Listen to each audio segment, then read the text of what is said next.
Vamos orar nesse momento. Eu vou trazer uma palavra hoje que se encontra em Marcos, capítulo 10, versículo 46. Abra sua Bíblia para Marcos, capítulo 10, versículo 46. Antes de dar esta palavra, eu quero orar com os irmãos, pedir a direção para a nossa meditação de hoje. Esse ano, todo primeiro domingo do mês, que é a ceia do Senhor, eu senti assim no meu coração, desejo de trazer uma palavra de motivação aqui na igreja. Uma pregação bíblica, tá? Não é uma palestra motivacional. Uma pregação, mas uma pregação mais motivacional mesmo. E eu estava orando e Deus tocou no meu coração, assim, olha, os irmãos já sofrem bastante no dia a dia, já a vida é dura. E muitos já tem uma semana muito carregada. E aí todo domingo chega lá na igreja e só puxão de orelha e cajadada, né? O pessoal gosta de falar cajadada.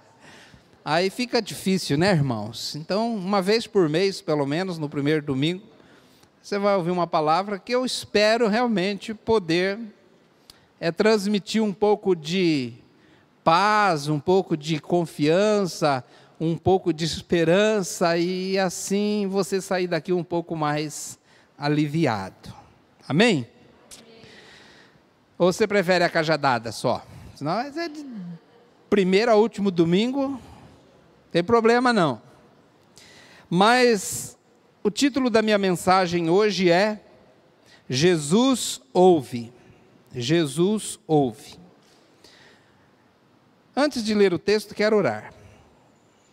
Senhor Deus nosso Pai, peço a Tua bênção, a Tua direção para o momento em que estamos, ao que vamos abrir a Tua palavra, e vamos, ó Deus, meditar na Tua palavra, que o Teu Espírito de graça nos conduza nesta noite, conduza-nos, ó Deus, à verdade, e como já disse aqui, o objetivo é termos assim uma fé mais fortalecida e sairmos daqui mais aliviados por saber que Jesus nos ouve em nossas aflições.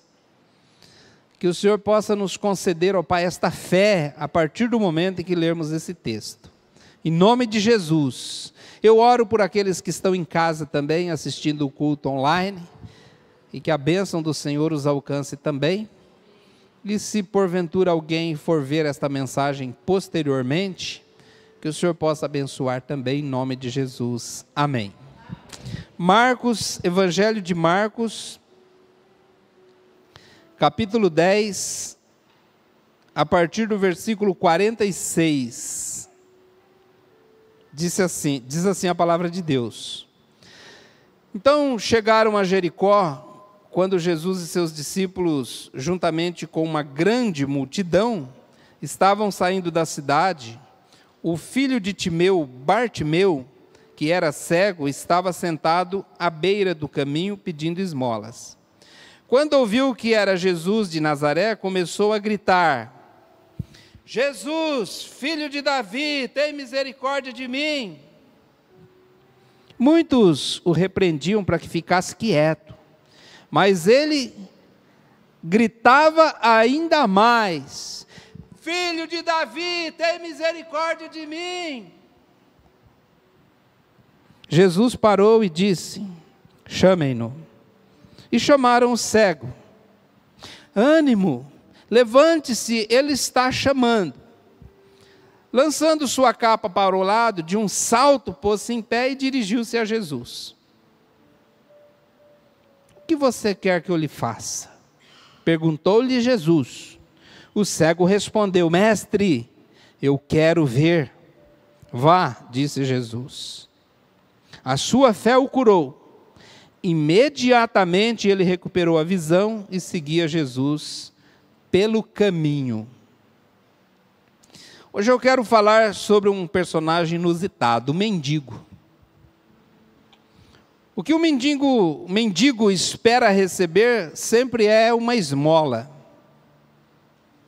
Mas esse homem que ficava numa das portas da cidade já sabia que, por uma algazarra que estava a cidade, que algo diferente tinha acontecido. E esse algo diferente é que Jesus tinha chegado na cidade. E então, esse cego não pediu a Jesus esmola. E ele pediu o quê? Misericórdia. Misericórdia. Jesus, filho de Davi, tem misericórdia de mim. O dinheiro acaba, como sempre acaba, e até para quem não é mendigo, o dinheiro acaba, o dinheiro tem o péssimo hábito de acabar. E eu não sei por que razão as contas nunca acabam, mas o dinheiro acaba. Mas ele não pede dinheiro, ele pede misericórdia, algo que nunca acabaria. Quem é o filho de Davi? Quem é o filho de Davi? É muito significativo que esse homem chama Jesus de filho de Davi. Ninguém nunca antes tinha chamado Jesus de filho de Davi. Ele foi o primeiro. Está transmitindo o PowerPoint, irmão? Não? Eu mandei no grupo lá o PowerPoint. Vê se consegue acompanhar aí. Filho de Davi, isso porque filho de Davi é um termo aplicado exclusivamente àquele que seria o Messias aguardado. Então, o que nós estamos dizendo aqui é que esse cego, ele já tinha identificado que este homem que chegou em Jerusalém, em Jericó, era o filho de Davi, era o Messias, era aquele que os judeus aguardavam como ungido de Deus, que haveria de vir. E ele já estava gritando, Jesus, filho, volta irmão, volta um pouco, isso, deixa aí, depois eu falo para mudar, tá bom? Então, ele estava ali já identificando que ele era o filho de Davi. Você percebeu que em um determinado momento as pessoas mandam ele calar a boca? Por que eles mandaram calar a boca? Porque eles, judeus ali, não queriam que ele declarasse que aquele homem, aquele Jesus, era o filho de Davi.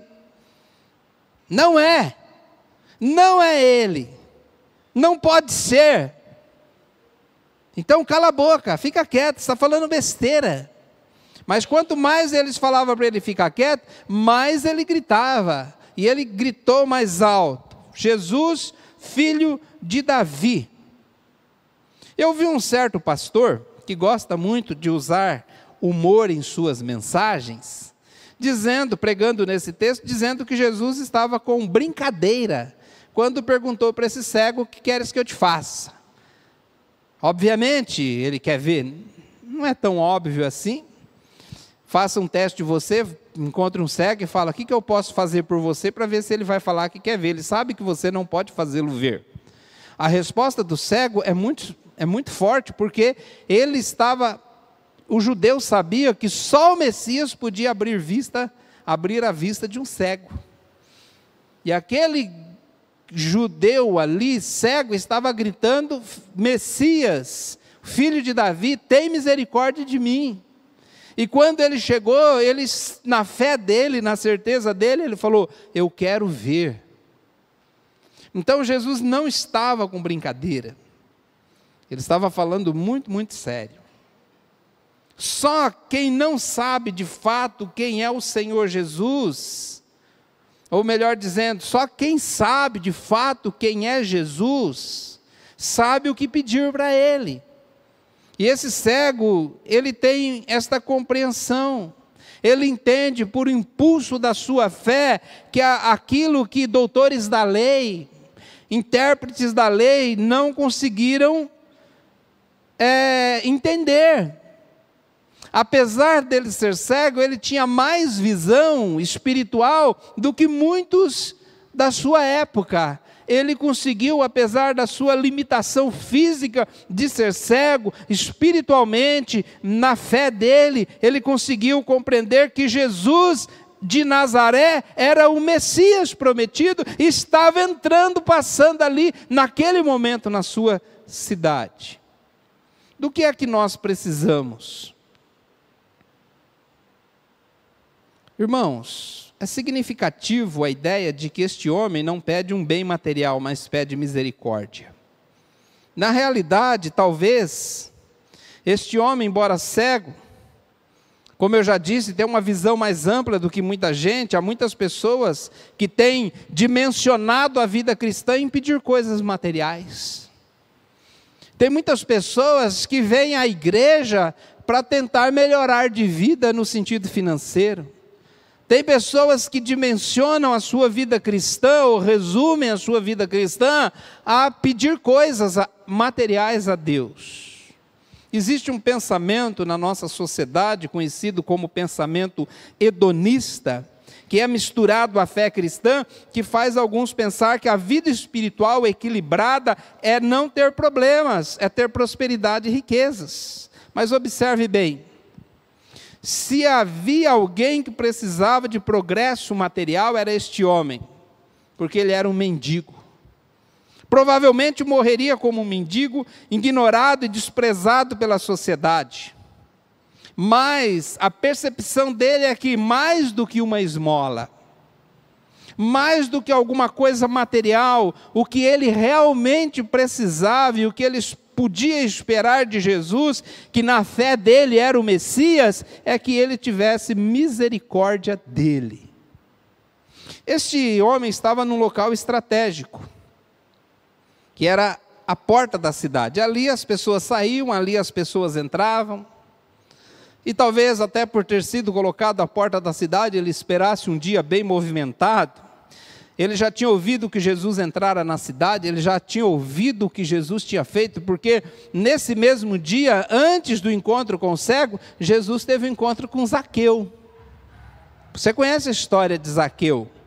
Zaqueu era um homem influente, ele era um homem rico, e provavelmente isso tinha rendido muitos comentários. Imagine o chefe dos publicanos, o chefe da tesouraria da prefeitura municipal, estava ali trepado numa árvore, esperando Jesus passar, porque ele era de baixa estatura, e ele não conseguia olhar por sobre os ombros das pessoas, porque ele queria ver Jesus. Então, no impulso ali de fé também, ele subiu numa árvore, e essa história é muito conhecida até hoje. Isso deve ter sido motivo de piada em tudo quanto é bar ali da cidade de Jericó.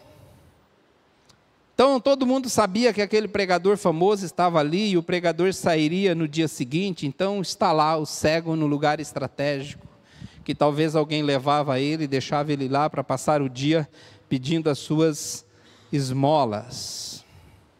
Mas hoje é diferente.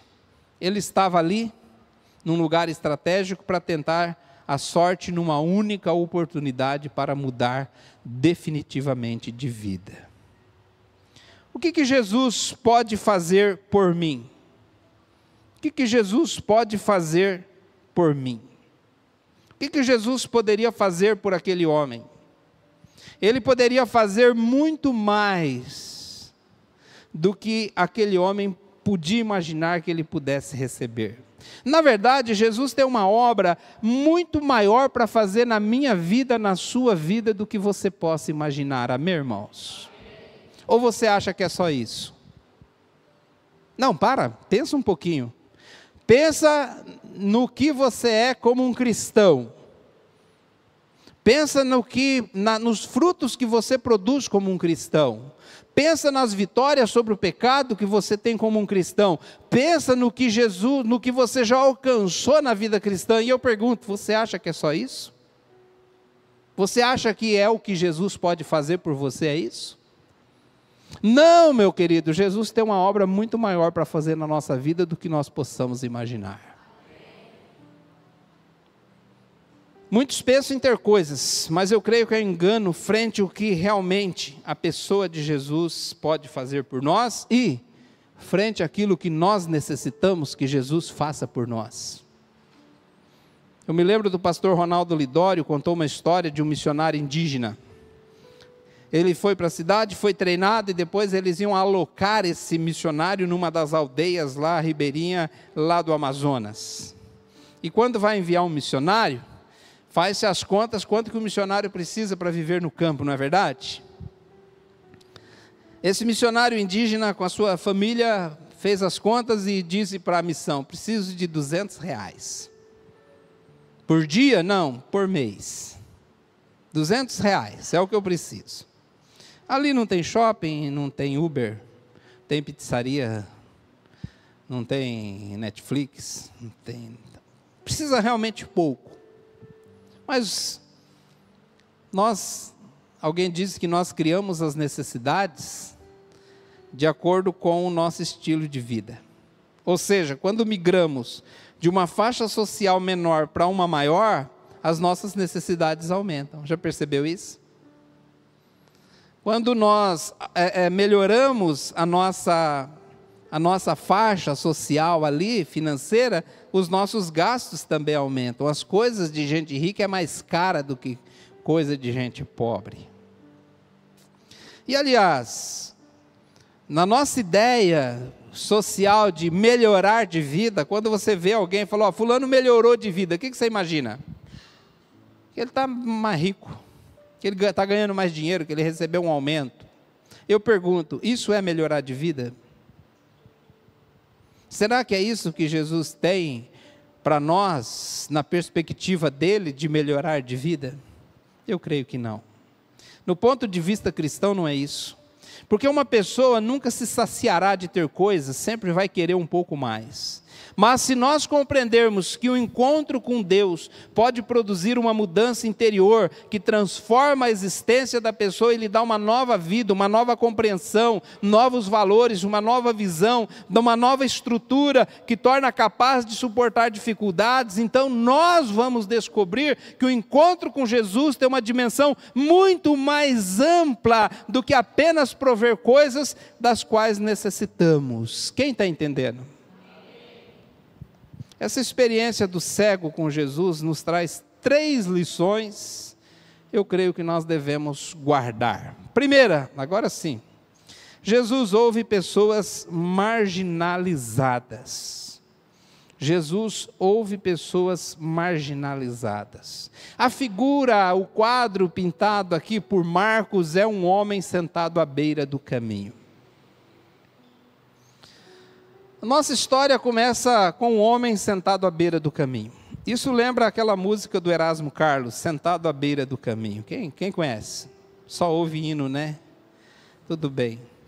Mas é uma bela canção, trata da história de um homem sentado à beira do caminho, até está escrito no quadradinho ali, onde esse homem diz assim: carros, caminhões, tudo vai passando, ele ali alienado, sentado à beira do caminho. E no refrão da música diz: preciso acabar logo com isto, preciso lembrar que eu existo. Essa é a figura do cego Bartimeu, sentado à beira do caminho, alienado. As pessoas vão para os seus negócios, vão para a cidade, passam por ali, e ele ali pensando: preciso acabar logo com isso, preciso lembrar que eu existo. A vida passa e a pessoa está ali sentado à margem do caminho. Pode passar o slide aí? Isso. Sentado à margem do caminho, marginalizada. O processo dela é um espectador da vida, ela não participa. No caso do cego, desse mendigo, ele não participa da vida, ele é um ser marginalizado. Sua condição é agravada pelo seu próprio nome, que você já percebeu que Bartimeu não é o nome dele. Não existe esse nome, Bartimeu. Bartimeu significa o filho do Timeu. Bar, na língua aramaica, é filho. Então ele não era, o nome dele não era Timeu, o pai dele chamava Timeu, ele era um Zé Ninguém. E então está dizendo aqui que ele não era conhecido nem pelo seu próprio nome. Na cultura hebraica, o nome de uma pessoa é profundamente significativo. Tanto que quando as pessoas têm uma grande transformação na sua vida, até o nome dessa pessoa é mudado. Eles têm o costume de colocar o nome nas pessoas de acordo até com algumas características. Para nós, o nosso nome é significativo. É significativo, mas para eles é mais ainda. Nós também não gostamos de não ser tratado pelo nosso nome. Quando você vai fazer qualquer treinamento assim no nível de RH, tratamento pessoal, tratamento com o público, somos orientados, chame as pessoas pelo nome. É ou não é? Diz que o seu nome é o som que mais lhe chama a atenção. Sabia? Renato. Olha lá, ele já ficou até... Antônio Marcos, olha, já ficou. Agora você está esperando, né? Mas se fizer de surpresa, o nome chama atenção. Agora, irmãos, um homem sem nome. Um homem sem nome. Então, na cultura hebraica, não ser chamado pelo nome era extremamente humilhante. Então, o quadro montado por Marcos é de um homem sem nome, sentado à margem da vida, sentado à beira do caminho, perto da porta da cidade, onde as pessoas entram e saem para suas atividades, está ele ali parado. É o retrato, às vezes, de muitos homens modernos, muitas pessoas modernas, assolado por crises existenciais: quem sou eu, o que estou fazendo aqui, de onde vim, qual é o meu propósito de vida? Ou assolado por alguma crise existencial do tipo: eu continuo, eu paro, vou, desisto, o que eu faço? O que estou fazendo com a minha vida? Muitas pessoas chegam a um ponto e falam assim: preciso dar um reset, começar tudo de novo. Qual é a perspectiva da vida de um homem como mendigo? Nenhuma. Mas o texto diz: Jesus ouviu o clamor do mendigo. Este homem tem um recurso. Você percebeu no texto? Ele é pobre, ele é um mendigo, ele não tem nem nome. Talvez tenha, mas ninguém ficou sabendo. Mas ele tem um recurso. O recurso dele é a sua voz. E ele usou o recurso que ele tinha. Precisamos aprender uma lição, irmãos. Às vezes você fala: não tenho mais nada, mas sempre tem algum recurso. Use o recurso que você tem. Esse homem tinha um recurso, e ele clama, e Jesus ouve. E essa, na verdade, é a grande lição do texto. As outras lições são desdobramentos desta, inclusive a própria cura dele, mas o fundamental é que Jesus ouviu o clamor do homem. Muitas vezes, irmãos, deixamos de clamar em oração porque achamos que, afinal de contas, eu sou crente, eu sigo a Cristo, não posso ter problemas. Ou porque não quero admitir para mim mesmo que estou com problema. Esse é um problema. Porque muitas vezes nós não admitimos que temos um problema. Na Bíblia, as pessoas que abriram o coração para Deus, que abriram o coração para Jesus, que expressaram diante de Jesus as suas aflições, que choraram, que clamaram, que resmungaram, são essas pessoas que ele ouviu. Então clame. A verdade é que Deus ouve quem clama por sua ajuda. Por isso, nós nunca devemos mascarar a nossa real situação. Eu sei, irmãos, que por questão social, às vezes nós queremos vender uma imagem para outras pessoas que nós estamos bem. Entra no Instagram, não agora, né? Entra no Instagram. Procura lá as fotos. Está tudo bem com as pessoas. Ou não? Está tudo bem, as pessoas estão em lugares legais, fazendo coisas legais, com famílias legais.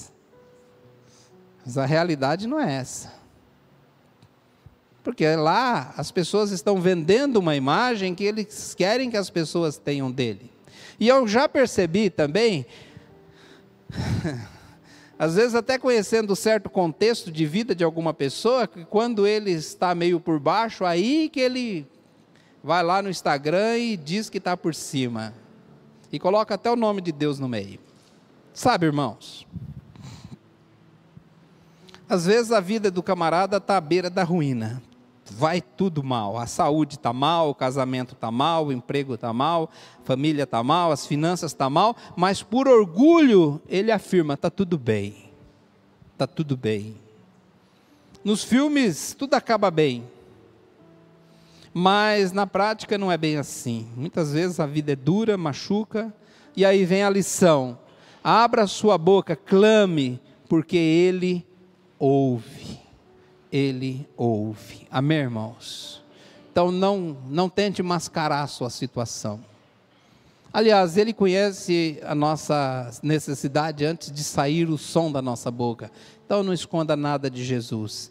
Ele te ouve. Segunda lição que eu quero destacar aqui é: Jesus manifesta boa vontade para com as pessoas marginalizadas. Primeiro, Ele ouve pessoas marginalizadas. Segundo, Ele mostra boa vontade para com as pessoas marginalizadas. Pode passar aí Pode passar, está um pouco atrasado. É isso. Jesus manifesta boa vontade com as pessoas marginalizadas. Então, esse homem aqui, ele não era alguém assim, as pessoas não sabiam o seu nome, era um mendigo. Quando ele começou a gritar, as pessoas mandaram ele calar a boca. Mas Jesus parou para ouvi-lo e parou para atendê-lo. Jesus atendeu Zaqueu, um homem rico, influente. E sabe, irmãos, esse tipo de coisa dá ibope. Esse tipo de coisa dá ibope, mas um Zé Ninguém não dá ibope. Não, as pessoas não ligam muito para o que acontece com o mendigo. Sempre quando se converte uma pessoa famosa, dá muito o que falar. É ou não é? E conversão de gente famosa sempre é um negócio extraordinário. Nunca é só o cara foi lá, aceitou Jesus e pronto. Não, tem que acontecer um negócio estardalhaço, um negócio todo assim, envolvendo a vida dele. Mas gente rica dá ibope. Aliás, até falando nisso, eu tenho uma notícia para dar para vocês aqui. Próximo culto do amigo vai estar conosco aqui Rodolfo Abrantes. Vai dar o testemunho de conversão, cantar algumas canções. Amém, irmãos? Quem vai vir? É brincadeira, viu? Não é verdade. Tá vendo? Gente rica dá ibope. Se eu falar que vai vir um mendigo aqui contar o testemunho dele, vocês não vêm. Ninguém quer saber de mendigo. Quando a gente quer fazer aquele culto assim, de impacto, quando a gente quer fazer aquele programa de impacto, a gente chama uma pessoa famosa, que tem uma pessoa famosa, porque conversão de gente famosa é um negócio assim até mais, sei lá. Mas nós estamos falando aqui de um mendigo, de uma pessoa que nem nome tinha. Alguns irmãos pagam caro para ouvir um pregador famoso, pagam caro para ouvir uma pessoa famosa falar. Mas quem quer ouvir o Zé Ninguém? Quem quer ouvir o mendigo? Quem quer ouvir uma pessoa que talvez não tem estudo, que não tem uma história comum? Mas aí nós vemos a oportunidade. Pode passar, irmão.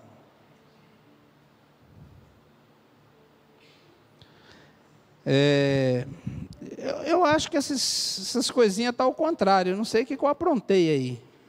Mas deixa sem, tá bom? Deixa só o tema ali que está certo. É muito expressivo o fato de Jesus ter parado para atender o mendigo. Jesus parou e disse: chamem-no. Chamar o cego. E quem foi chamar o cego usou uma expressão bacana, falou: ânimo, ele está te chamando. O homem compreende que é a grande oportunidade da sua vida, é o momento da sua vida. Irmãos, infelizmente muitos não conseguem entender isso.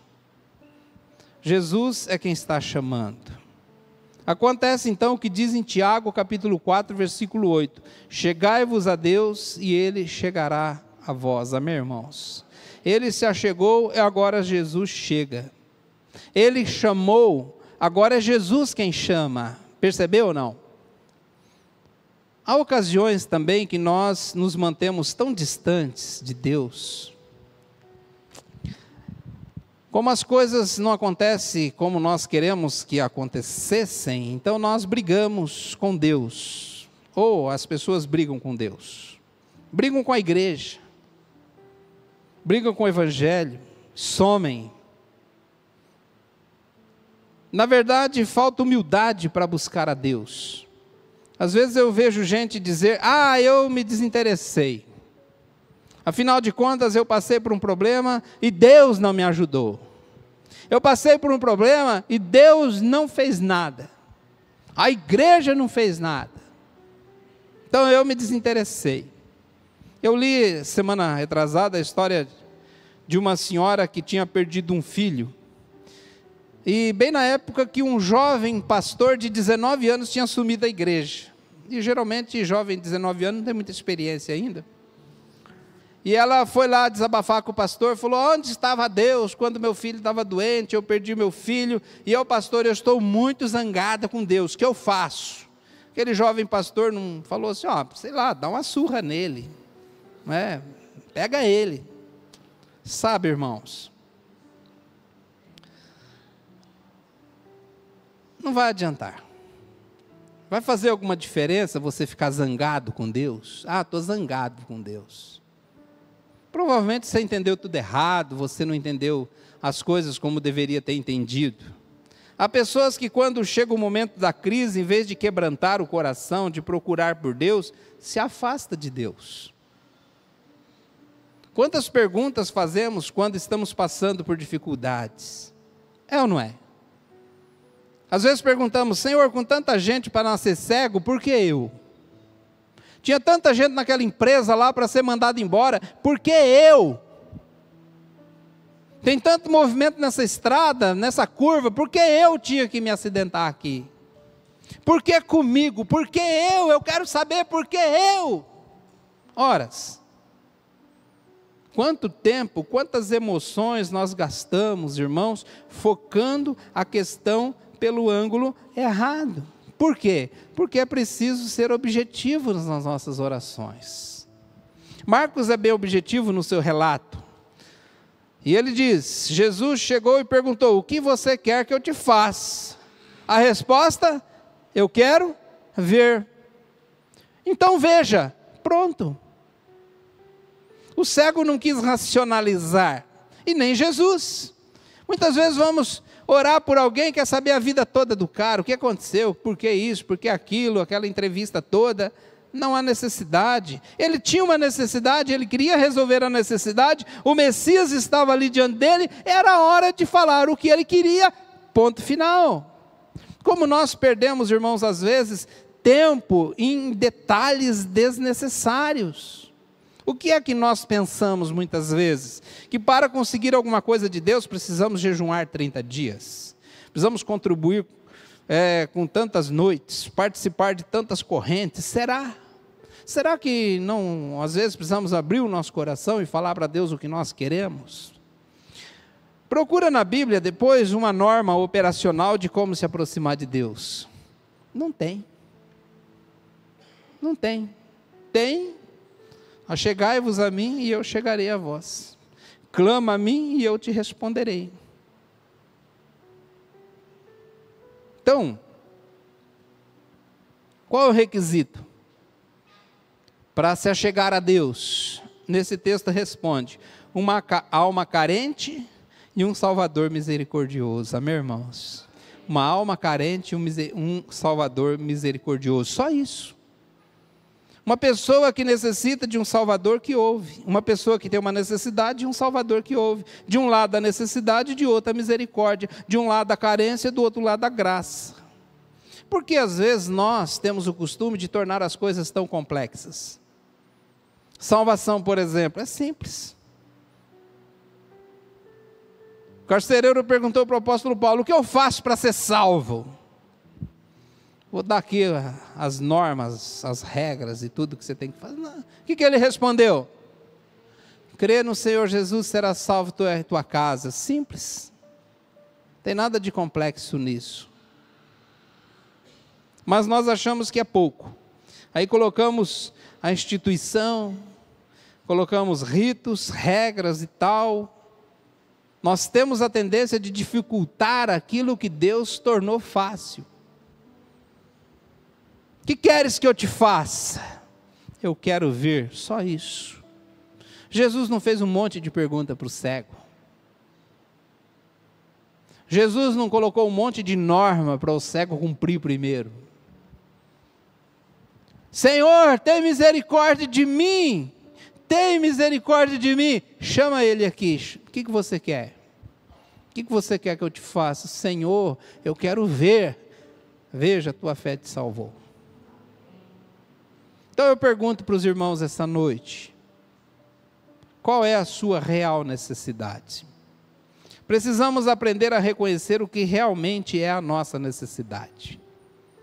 Tem uma passagem na Bíblia que os filhos de Zebedeu chegaram em Jesus, e Jesus falou: o que eu posso fazer por vocês?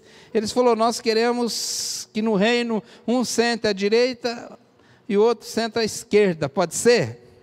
Se fosse dois, né? Um à direita, se fosse 4, ia falar um na frente e outro atrás. Eles queriam poder. Mas qual é a nossa necessidade? Jesus não deu bola para aquela bobajaiada que eles falaram. Na verdade, Jesus respondeu. Se fosse eu, não tinha respondido. Mas Jesus respondeu. Ele é bem melhor do que eu. Ele falou: o que vai acontecer no reino, no momento, eu não posso decidir. Bom, o que é que nós realmente pedimos a Deus? Pedimos poder ou pedimos que Deus preencha as nossas necessidades? Em Jeremias capítulo 45, versículo 5 diz: você procura grandes coisas para si mesmo? Não faça isso. Jeremias 45, 5. Você procura grandes coisas para você mesmo? Não faça isso. Deixe com Deus, simplesmente abra o coração. Deus sabe o que é melhor para você. Você crê nisso, sim ou não? Amém, irmãos? Deus sabe o que é bom.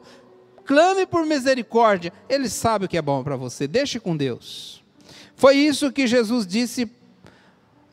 Por isso Jesus traz uma orientação em Mateus capítulo 6. Ele falou: em vez de você orar em pé na sinagoga para ser visto pelos homens, vá no teu quarto, fecha a tua porta, fecha a porta do quarto, entra no quarto, fecha a porta e ore ao teu pai que está em secreto, e o pai que está em secreto lhe recompensará. Agora, irmãos, por que ele falou para entrar no quarto e fechar a porta? Eu creio que a razão primária é para que, se você estiver sozinho, não tem como você orar para se aparecer, certo? Ninguém vai entrar no quarto e fazer uma oração para impressionar as pessoas que estão à volta. Eu não posso julgar ninguém, mas às vezes em culto eu já percebi que parece que a oração foi feita para impressionar. Foi feita para impressionar. Entonação de voz, a escolha das palavras. Bom, não estou julgando, mas já desconfiei. Porém, lá na porta fechada, não tem quem impressionar. Segundo motivo, eu acho que talvez ali no quarto da porta fechada você vai abrir o coração como não abriria numa reunião de oração coletiva. Verdade ou não? Você vai falar para Deus o que realmente está acontecendo com você. Coisa que você não teria coragem de falar na frente de ninguém.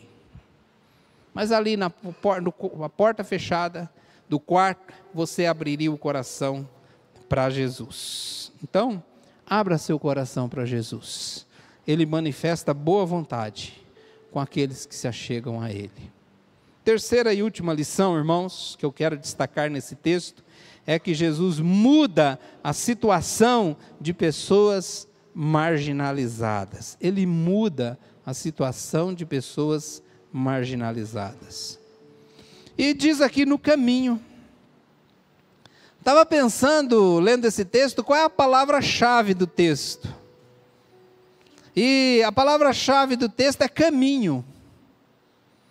Para o hebreu, o caminho não era apenas um lugar onde se anda, era um sinônimo da vida. Tem vários provérbios que falam disso, né? Comparando a vida como um caminho. A história do homem começa com ele parado na vida e termina com ele andando pelo caminho. Volta lá para o texto só um pouquinho e veja como termina o texto. Vamos ver. Versículo 52. Vá, disse Jesus, a sua fé o curou. Imediatamente ele recuperou a visão e seguia Jesus pelo caminho. Então, irmãos, antes de Jesus entrar na vida daquela pessoa, ele era um homem à beira do caminho. Depois que Jesus entrou em sua vida, ele foi uma pessoa reintegrada e ele passou a viver a vida. De uma vida inútil para uma vida útil. De uma vida inútil, aliás, para que é que serve um mendigo? Fala para mim. Para que serve um mendigo? Qual é a relevância social de um mendigo? Mas para Jesus tem valor. De uma vida sem propósito para uma vida com propósito. De um homem que era um Zé Ninguém, que nem nome tinha, agora ele era um seguidor de Jesus. Essa é uma outra lição do texto. Jesus tem poder de tirar uma vida da inutilidade e transformar em utilidade para o reino. Eu vou repetir. Jesus tem o poder de tirar uma vida da inutilidade e transformar em utilidade para o reino. Quando ele chegou lá naqueles irmãos, Pedro, Tiago e João, que estavam pescando, ele falou: vou transformar a sua vida. Eu vou transformar vocês de pescadores de peixe para pescadores de homens. Pedro ia viver a vida dele ali, pescar os peixes, ficar velho e morrer. E ninguém nunca mais ia lembrar. Eu vi um estudo que diz que as pessoas que morrem são lembradas mais ou menos durante um período de 15 dias. Depois passa. As pessoas vão para a sua vida e... Eu fui num cemitério, desses antigos, e tinha muitos túmulos esquecidos, cheio de mato e jaca afundando na terra. As pessoas esquecem. Mas eu pergunto, 2000 anos se passaram, e quem esqueceu-se de Pedro? Quem esqueceu-se de Pedro? Jesus deu significado profundo à vida dele e pode dar na sua vida também. Porque quem tem um encontro com Jesus, tem uma vida que passa a ter um significado. Tem pessoas que não entendem o sentido da sua vida, não entendem o sentido de caminhar com Jesus, ficam sentados à beira do caminho esperando que as coisas caiam no seu colo, ou então vem à igreja pedir bênção. Mas esse homem foi de cego a seguidor. O ex-cego agora é um discípulo. O discípulo no Novo Testamento é alguém que segue pelo caminho. Nós somos discípulos, entendemos que fomos chamados para caminhar com Jesus, para segui-lo. A própria igreja é uma comunidade em andamento. A grande comissão nos diz que nós não podemos ficar parados, porque a grande comissão, você sabe o que é a grande comissão? Aquele chamado de Jesus que aparece 5 vezes, Mateus, Marcos, Lucas e João e Atos, onde Jesus comissiona a igreja. E na grande comissão lá de Marcos 16, qual é a palavra de ordem de Jesus? O que ele diz? Ide por todo mundo. Em Mateus 28, o que ele diz? Ide por todo mundo. Então a igreja, pela própria característica dela e a missão que está dela, a igreja é uma comunidade em movimento. A igreja não pode ficar parada. Além disso, nós somos peregrinos numa terra estranha. Nós não somos deste mundo. A nossa pátria é o céu, é para lá que nós estamos indo. Devemos ansiar pela volta do Senhor Jesus. Aqui não é o nosso lugar, aqui não é a nossa terra, aqui não é a nossa pátria. A nossa pátria é o céu. Irmãos, o que é a vida cristã? A vida cristã não é vir à igreja para cantar, orar, pedir bênção. A vida cristã é uma caminhada com Cristo, que muitas vezes nos tira de toda a situação em que vivemos e nos dá uma nova perspectiva de vida. O que mudou radicalmente a história deste homem foi a sua atitude. Olha só, ele soube que Jesus estava passando e clamou por ele. Nós também, quando pedimos pela sua misericórdia e buscamos um relacionamento com Ele, a nossa vida é mudada, irmãos. Transformada desde os fundamentos. A pessoa pode vir à igreja por um dever social, mas não ter um relacionamento real com Jesus. Eu espero que não seja o caso de nenhum de vocês que estão aqui. Se for, você está equivocado quanto ao que é ser um cristão. Ser cristão não é uma religião, não é uma opção de pessoas mais assim, que gostam de congregar ou que tem mais fé. Ser cristão, irmãos, é caminhar com Jesus. O que Jesus pode fazer por você? A última pergunta e aqui eu vou encerrar. O que Jesus pode fazer por você? Eu comecei dizendo que o que Jesus pode fazer por nós é muito mais do que talvez nós já temos e muito mais do que nós possamos imaginar. Jesus Cristo pode fazer em nossa vida muito mais, talvez, do que aquilo que nós temos. Mas é preciso ter sensibilidade para ouvir a sua voz, disposição para caminhar ao seu lado, aceitar as mudanças que Ele quer fazer na nossa vida, e Jesus quer fazer mudanças na nossa vida. Quando você lê a história do Evangelho e o encontro de Jesus com muitas pessoas, me diga qual pessoa que esteve com Jesus e não teve a vida transformada profundamente. Qual foi? Qual pessoa que esteve com Jesus e não teve uma vida completamente transformada? Jesus não nos quer no mesmo lugar. Ele quer transformar a nossa vida. E o alvo de cada um de nós é entrar numa caminhada séria e consciente com Jesus, para obedecer a sua vontade e ter a vida transformada conforme o seu querer. Amém, irmãos? Jesus ouve.